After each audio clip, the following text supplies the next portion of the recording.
and I'm not ready to move my 5-year-old, who's my oldest kid, downstairs.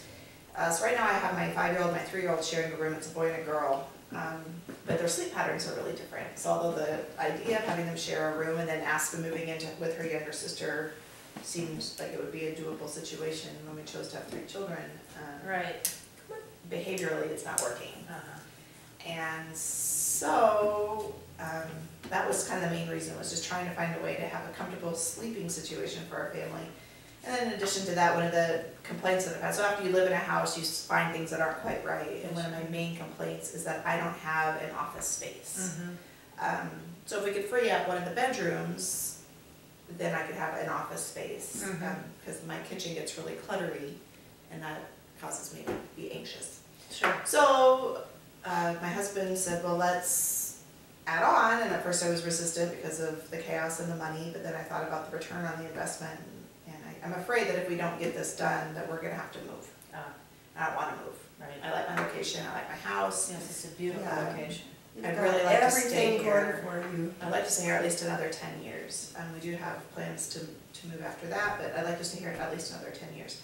So that's where we're at. My dad, who owns a contracting company, came and drew up some plans for us, and then we've already hit a snag. So anything about why we chose to do it, it's really just kind of a necessity. Yeah, I think it's a necessity, and for me, it's sleep is very important to me.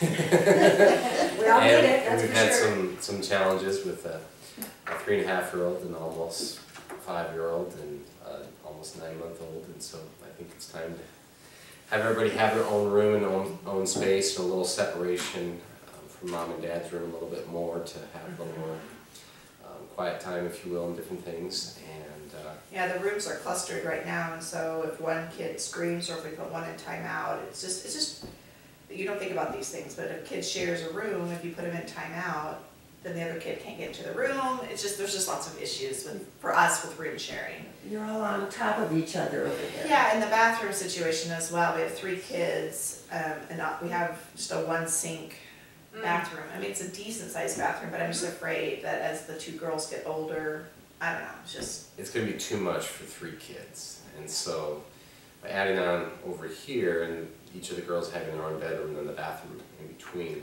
is really going to be ideal. And then our son can have his own bathroom, and then of course mom and dad have their own bathroom, and then we can still have a functional, a real guest bedroom downstairs with their own bathroom. Right. And so it really could be a win-win for everybody. And yeah, makes me want to take a deep breath. It's like, oh, that feels good. So for you, Amy, it's about being organized and having a little more space, and for you, Nate, it's about giving the kids some space and you guys having some breathing room. Yeah, us having some room, a little more sleep, and just, I think overall for everybody it'll help to have a little more space. And that's great.